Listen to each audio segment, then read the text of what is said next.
Deputy Speaker, local media obviously matters, and the decline of local media in this country should concern us all. Let's not forget that media isn't just a business. Media is also a vital community service, and we need to legislate and regulate it with that in our mind. I mean, we've all seen the lovely little stories in our local papers about, you know, the child under the Christmas tree, you know, the day before Christmas, the local sporting champions having a big win, the much-loved local personality or character with a story about him or her. This stuff matters to our community. It matters a lot. And the more our regional media is diminished and centralised in control centres, even interstate, the more those lovely little local stories that really matter to the community are disappearing from our TV stations. They're disappearing from the radio stations. They're disappearing from our print newspapers. And, Deputy Speaker, scrutiny of local issues is even more important, because as media in regional areas, and let's face it, all of Tasmania is a regional area in many ways, including even the capital, Hobart, as our local media is diminished, then the scrutiny of, for example, local government and state government is also diminished.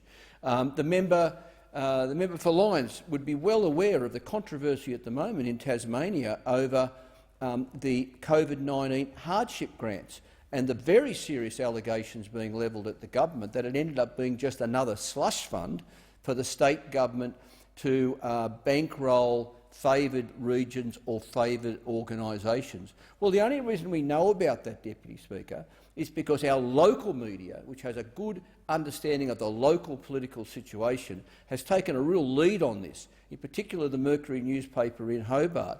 You know, the more we diminish our local media, the more we diminish our capacity to have hot topics like that and to really get to the bottom of what's going on in our local community.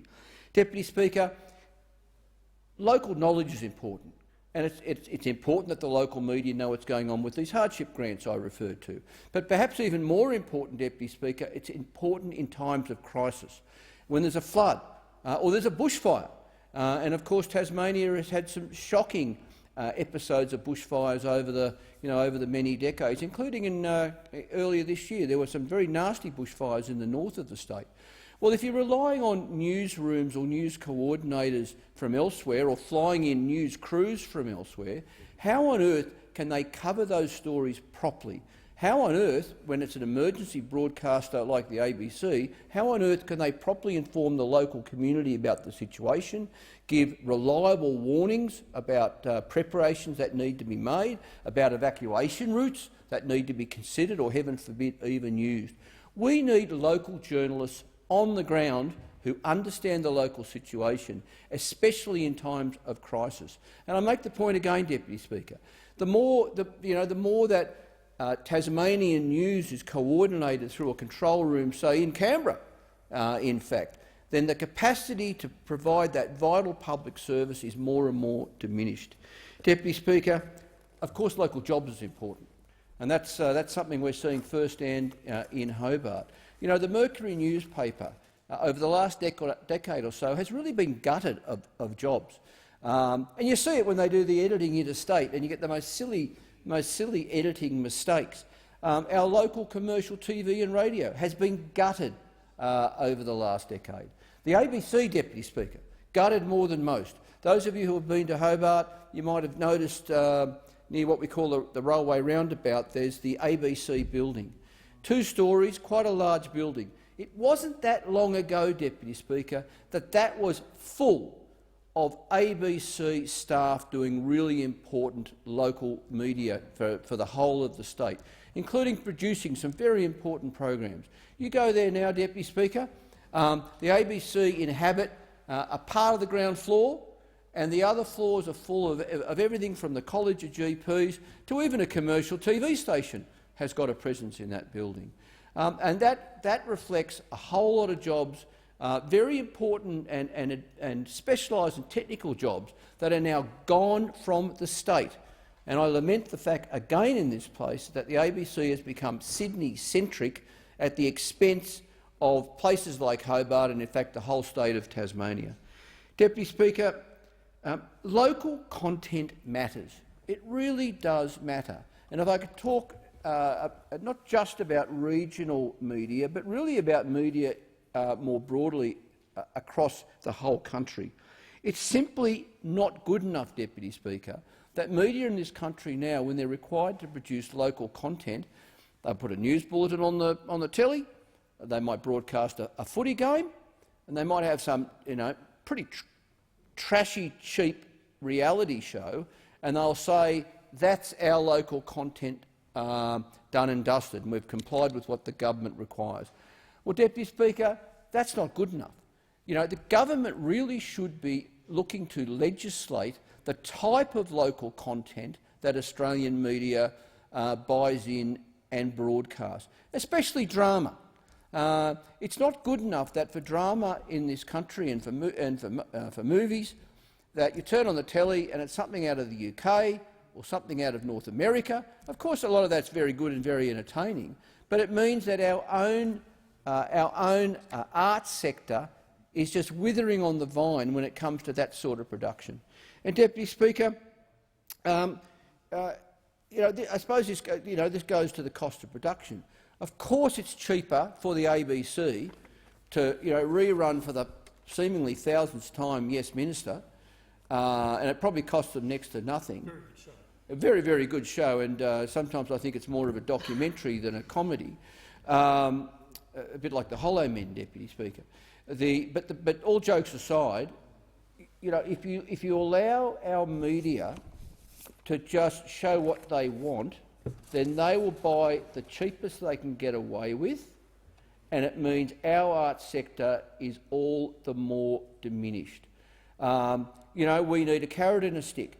We need a carrot to incentivise the local production, but we also need a stick to make sure that our Australian media has an adequate amount of local content to ensure that our arts sector it thrives and does well, and we become an exporter of quality content to other countries. I was reminded just recently of the challenge that our production houses have in this country with talking to one of the co-owners of a company in Hobart that provides children's TV content, and in particular animation. And it's a very good outfit. They do a very good job, and they produce content very efficiently to a very high quality. But they're saying a production house in India or the Philippines can produce the same animated content to a reasonable standard for 1/10 of the cost. Now, that's not a criticism of the production houses in India or in the Philippines or in Hobart. It's just a fact of life that their production costs are so low. So do we want our children increasingly to be watching something produced overseas somewhere like that? Might be good content, might be educational, but it's not us. It's not Australia. It doesn't reflect our country and what's going on in this place. You can only watch so many reruns of Sesame Street, Deputy Speaker, before you're craving something from Australia. And of course, we're all of a generation where we grew up on, well, some of us are a generation, we grew up on Skippy and all sorts of other good shows. But we're not seeing that sort of thing produced in this country, and it's up to the government to shape the media landscape to ensure that sort of production occurs now and in the future. Deputy Speaker, we also need a level playing field while I'm on a bit of a roll here. One of the problems we've got for our local content producers is that it's not a level playing field, and they're competing, and this is our media companies as well, they're competing with the streaming services, for whom there aren't any local or any effective local content requirements. And in fact, I met recently with Minister Fletcher to discuss this, and he, to his credit, is alive to the issue that we really need to see the streaming services that are coming into this country lift their game if they're wanting to continue to have almost unrestrained access. And I impressed upon the Minister, Deputy Speaker, that we really should be talking about not just improved local content requirements for Australian media, but also introducing mandatory Australian content not voluntary Australian content, for the streaming services. Deputy Speaker, so in closing, I just say to the government, we've touched on a number of issues here. First and foremost is, let's not forget the value of our regional media. It's very important to this country. It's very important to communities in the bush and in regional areas, and it's very important to my own community in Hobart. The media is increasingly concentrated, it's increasingly capital city centric, and it's up to we in this place to arrest that and to ensure that that public interest role of the media is fulfilled. And sometimes it can be with a carrot with incentives, but sometimes it's got to be with a stick. And sure, there are there are extra challenges on Australian media at the moment, as on account of COVID-19. But the fact is, it's part of a longer trend as well. The media needs to reinvent itself, and we need to ensure that as it's reinventing itself, it remembers its important role and serves regional areas. And I've also touched on, Deputy Speaker, the broader issue of local content and doing everything we can in this place to encourage increased local content, but quality local content.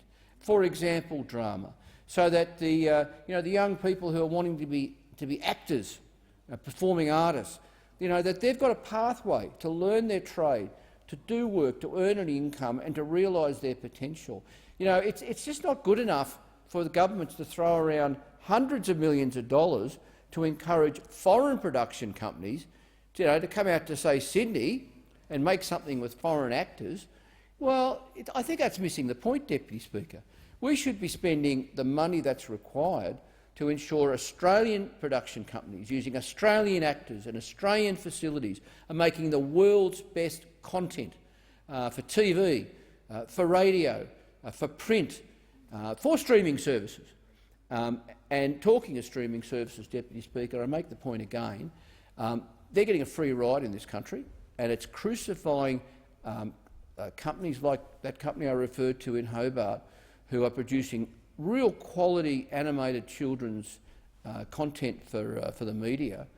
But they can only fight the good fight so long, and we need to do everything in our place to give them a hand to make sure they can survive and prosper.